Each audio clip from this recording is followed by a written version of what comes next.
still get an unsettling shiver when I remember the incident on a desolate highway. Cheryl and I were driving back from a conference when a woman suddenly ran into the road in a tattered white dress. Hitting the brakes, I stopped the car mere inches from me as I tried to leap from my chest. Cheryl immediately sprang out of the car to aid the woman now on the ground as I pulled out my phone to dial 911. Through the windshield, I could see the woman was frightened, her chest heaving as she searched the patch of trees she had run from. Following her line of sight, I peered at the trees, seeing what looked like a figure move hiding behind the trees. The woman screamed, pointing to the figure grabbing at her neck and trying to pull Cheryl away. I yelled for the two of them to get into the car, hoping we could drive away before whoever it was could get closer. With a wild look in her eyes, the woman yanked Cheryl to the ground before springboarding to her feet and running headfirst back into the trees. In shock, I saw her collide with the figure and then disappear. Seconds later, Cheryl stood up confused, looking for the woman and moving towards the side of the road.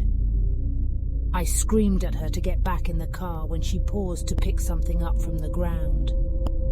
"Get in the car!" I shouted once more, jolting her back into the moment. Finally, she made her way back to the car. Once she was in the car, I locked the doors within seconds and began driving off as fast as possible.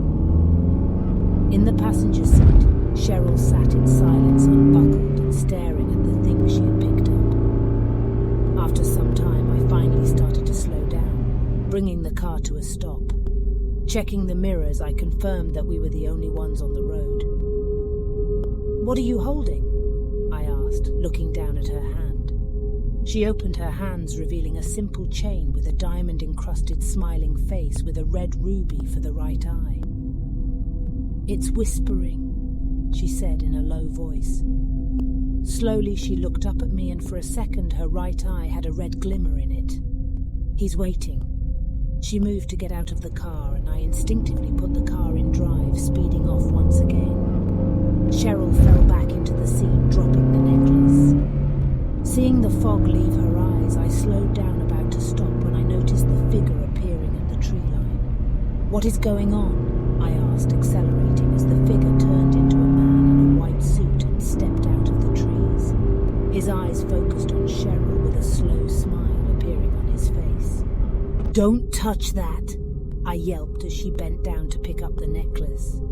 Not startled, she grasped the chain, giving me a puzzled look as she straightened. "Ada, we have to stop." Suddenly she gripped the wheel, turning it to the right. Pressing the brakes, I could feel the car's back tires slightly lift off the ground. "Give me that damn necklace!" I reached for it as my body bumped into the steering wheel. "I have to go to him," Cheryl stated, opening the door and pushing me harder. My left side screamed as I reached for any part of her that I could reach. "The hell you do! Drop that damn necklace!" Abruptly, she turned back to me, her right eye gleaming with a strange smile slowly emerging. "Don't worry, you are coming too." It was at that second I made a choice that I have not regretted in the past 6 years. "Am I?" I questioned as she stepped out of the car. Behind her, I could see the man in the white suit stride from the tree line. His smile was as creepy as before, and behind him came the woman from before, wearing a diamond-encrusted smiling face necklace with a ruby in the left eye. Her expression was a reflection of Cheryl's as she reached out, dangling another matching necklace from her fingertips. Breathing through the pain, I reached out. Cheryl stepped back, dodging my hand, and I pulled the door closed, locking it. She realized what I had done 2 seconds too late. "Ada, unlock the door."